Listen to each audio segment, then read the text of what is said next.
안녕하세요. 여러분들의 신차 고민 열심히 처방해드리고 있는 오토브라더스의 김실장이라고 합니다. 오늘 여러분들에게 소개시켜드릴 영상을 막 이것저것 막 알아보다 보니까 이런 얘기하면 괜찮을 것 같더라고요. 최근에 어떤 일이 있었냐면 법인으로 계약을 하고자 하시는 고객님들이 오셨는데 저 어떻게 해야 될지 하나도 모르겠어요. 뭐 이렇게 오신 분이 좀 있었거든요. 이게 개인이나 개인 사업자가 계약하는 것보다 법인을 계약하는 게 굉장히 까다롭고 되게 복잡하거든요. 딱 두 부류가 있을 거예요. 첫 번째는 이제 법인의 대표님이 직접 전화 주시거나 이렇게 상담하시는 경우가 있을 거고, 두 번째로는 이제 대표님이 알아보라고 해서 한번 알아보고 계시는 담당자님, 이렇게 두 부류가 있을 거라고 판단이 되는데요. 자, 일단 물론 간단하게 그냥 뭐 대표님이랑 저랑 이제 직접 상담하는 거다라 그러면 별로 어려울 게 없습니다. 그리고 견적내는 과정, 그리고 심사하는 과정, 그 다음에 이 차량을 계약하는 과정, 그 다음에 이 차량을 받는 과정까지 정말 너무도 순탄하게 잘 진행이 돼요. 근데 이렇게 대표님이 직접 알아보실 때 하나만 딱 신경 써야 될 게 있다면 아무래도 우리 그 서류가 되겠습니다. 심사 볼 때 필요한 서류와 그 다음에 계약할 때 필요한 서류가 각각 다 다르고 좀 복잡합니다. 그런 부분에서는 좀 이따가 이제 우리 담당자님들이 이제 확인을 해야 될 서류 관련해서 같이 종합적으로 한번 확인해 보도록 하고요. 기본적으로 일단 대표님이 저희한테 연락을 주신다 그러면 뭐 그렇게 어렵지 않게 계약 순탄하게 쭉 진행합니다. 그냥 개인과 뭐 개인 사업자와 비슷하게 쭉 흐름은 쭉 이어서 갑니다. 근데 이제 담당자님이 연락이 오셨다 그러면 차량을 선택하는 과정부터가 이제 조금 복잡한 부분들이 있는데요. 뭐 그런 것들도 어차피 저희 이제 21가지 질문 쫙 진행하다 보면 금방 해결될 거니까요. 너무 걱정하지 않으셔도 될 것 같고요. 뭐 대표님이 알아보시든 담당자님이 알아보시든 이제 과정들은 이제 비슷한데요. 일단은 저희 상담 21가지 설문 진행해 주시고 견적 받아보시고 그 다음에 심사 보고 발주 진행하고 그 다음에 이 차량을 계약하고 그 다음에 이 계약한 차량이 출고가 되어서 이 차량이 용품, 뭐 번호판 등록 이런 것들 진행이 되는 단계에서 마무리 인도하는 단계까지 이렇게 8개 단계를 거치게 되는 건 뭐 공통하겠죠. 근데 중요한 거는요, 여기서 좀 알아두셔야 될 것이 있어요.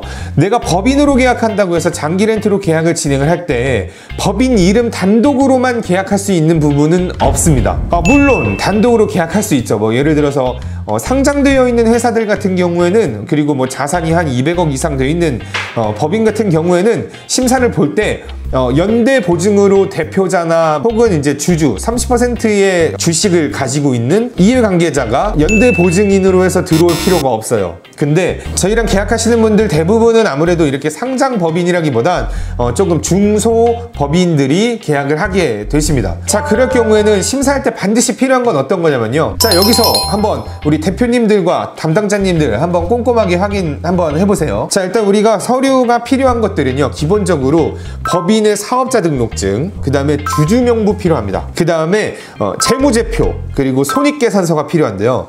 물론 법인 개설한 지 1년이 되지 않는 법인들 같은 신규 법인들 같은 경우에는 손익계산서나 재무제표 같은 것들이 없을 거예요. 물론 법인 사업자와 주주명부만으로도 심사가 가능하고 계약까지도 가능한 곳이 몇 군데가 있긴 합니다. 뭐 그런 것들은 저희한테 문의해 주시면 그쪽으로 저희가 안내를 해드리겠고요. 1년 이상 되셔서 손익계산서도 있고 재무제표도 있으신 고객님들이라면 반드시 요 서류까지도 다 챙겨주셔서 심사를 봐야 되는데요. 자, 이렇게 법인 서류 4가지만 필요한 게 아니라요, 추가적으로 연대 보증인으로 들어가야 될 대표자나 혹은 대표이사나 혹은 이사님들, 주주 명부에 명시되어 있는 30% 이상의 주식을 가지고 있는 분들에 한해서 연대 보증인으로 들어가야 합니다. 반드시 필수적으로. 이럴 경우에는 연대 보증인의 운전면허증 혹은 신분증을 준비해 주시면 되겠습니다. 그 다음에 대표님의 본인 명의 핸드폰 번호를 꼭 확인해 주셔야 됩니다. 요즘 같은 경우에는 법인으로 계약할 때도 마찬가지로 전자 본인 인증 같은 거 링크 받아가지고 쭉쭉쭉 진행할 수도 있는데요, 담당자님이라면 꼭 확인하셔야 되는 게, 저희가 심사를 진행할 때 반드시 대표님에게 전화가 가야 되거나 혹은 이렇게 문자, 이렇게 모바일로 심사를 한번 보셔야 됩니다. 그렇기 때문에 꼭 대표자님께서 이걸 도와주셔야 돼요. 이걸 도와주시지 않으시면 계약을 할 수 있는지 없는지, 승인이 나는지 안 나는지 이런 것들을 확인하실 수 없습니다. 그러니까 대표님에게 반드시 꼭 요 필요한 서류, 법인 사업자 등록증, 그 다음에 주주명부, 그 다음에 손익계산서, 재무제표, 그 다음에 대표자님의 신분증이나 운전면허증, 그 다음에 대표님의 전화번호, 요 경우들 반드시 꼭 참고해 주신 다음에 대표님 이런 과정이 있으니까 요런 거 제가 링크 김 실장이 보내준다고 하면 바로 한번 진행 좀 부탁드립니다 라고 얘기를 하실 수 있어야 돼요. 이게 나중에 심사 본다 그러면 뒤늦게 갑자기 막 대표님한테 이거 해야 된대요 라고 얘기하면 아무래도 좀 일 못하는 사람으로 판단을 할 수 있겠죠. 그런 부분에서 우리 꼼꼼하게 심사 한번 진행해 보자고요.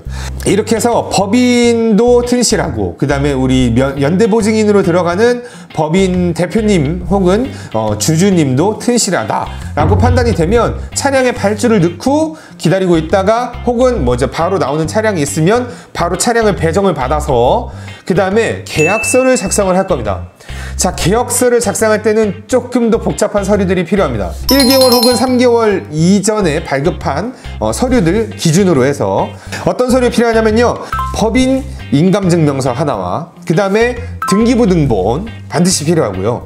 그 다음에 사업자 등록증, 저번 아까 심사 봤으니까 패스하고, 재무제표 다 패스하고, 사업자 통장 하나 필요하고요. 법인 도장 반드시 필요하고요. 사용인감을 사용한다 그러면 반드시 사용인감계와 사용인감 하려고 하는 인감 도장이 꼭 필요한데요. 요즘 들어서는 사용인감을 인정 안 해주는 캐피탈도 좀 있습니다. 그래서 웬만하면 법인의 도장, 그 다음에 법인 인감 증명서 같은 것들을 꼭 준비해 주시는 걸 부탁드리도록 하겠습니다. 자, 이렇게 해서 법인 서류는 이렇게 필요하고요. 다음에 대표님 연대보증으로 들어가잖아요. 그러면 연대보증으로 들어가는 대표님 혹은 이사님의 서류도 필요합니다. 대표님 혹은 이사님의 필요 서류는 어떤 거냐면요, 첫 번째 인감증명서 하나 발급을 해야 되고요. 인감도장을 꼭 이렇게 찍고 싶지 않으시다면 본인 서명사실 확인서를 준비해 주시고, 그 다음에 두 번째로는 등본 꼭 필요하고요. 그 다음에 세 번째로 운전면허증. 운전면허증을 심사할 때 보냈으니까 이 두 가지 필요하다고 보면 되겠네요. 자, 이러면 정리를 하면 법인을 계약할 땐 반드시 법인 인감증명서 원본, 그 다음에 법인 등기부 등본 원본, 그 다음에 사업자 통장, 그 다음에 법인 도장이 필요하다. 이렇게 네 가지. 그 다음에 우리 연대보증인으로 들어가야 될 대표님의 인감증명서 혹은 본인 서명사실증명서, 그 다음에 등본. 이렇게 두 가지, 이렇게 총 6개를 준비해 주셔야 계약 과정이 모두 다 끝납니다. 물론 법인 계약마저도 전자약정으로 계약이 진행 가능한 곳이 있어요. 네, 현대캐피탈 같은 경우에는 그렇게 진행이 가능한데요. 개인과 개인 사업자는 전자서명으로 진행이 가능한데 법인은 전자서명으로 진행이 안 되는 곳들이 대부분이에요. 현대캐피탈 제외하면 대부분 거의 다 법인 계약 같은 경우는 이런 서류들이 꼭 반드시 필요하다라고 봐주시면 될 것 같습니다. 자, 이런 과정에서 반드시 대표님이라면 이런 서류들이나 그 다음에 이런 인감증명서, 대표님의 인감증명서, 등본 같은 것들 수월하게 쑥쑥쑥 진행이 될 텐데요. 만약에 우리 담당자님들이 이런 서류가 필요로 하다면 반드시 대표님에게 이런 동의를 꼭 얻어주시고, 이걸 보시는 대표님들, 담당자님에게 이런 거를 이름하시고자 한다면 이런 서류들 잘 챙겨주시고, 모바일로 진행해야 될 것들이 있으면 반드시 좀 잘 진행해주세요. 요렇게까지 법인 계약을 진행할 땐 요런 서류들이 필요하고 요런 절차들이 있습니다 라고 한번 설명드렸습니다. 자, 여기에서 좀 더 법인 계약 관련해서 좀 궁금한 것들이 있다면 언제든지 저희 영상 밑에 더보기를 누르시면 네이버 카페 링크를 찾으실 수 있습니다. 실제로 계약하신 고객의 솔직한 후기들을 확인해보세요. 장기 렌트 궁금하신 점 많으실 텐데요. 카카오톡 채널 링크를 누르시면 저 김 실장과 상담받으실 수 있습니다. 자, 이 영상이 도움이 되셨다면 좋아요와 구독 같이 한번 눌러주시길 바라겠습니다. 자, 여기까지 여러분들의 신차 고민 열심히 처방해드리고요. 그 다음에 우리 오토브라더스 여기 보이죠? 신차 구매부터 관리까지 내 편이 필요하시다면 오토브라더스 찾아와 주시길 바라겠습니다. 여기까지 인사드리겠습니다.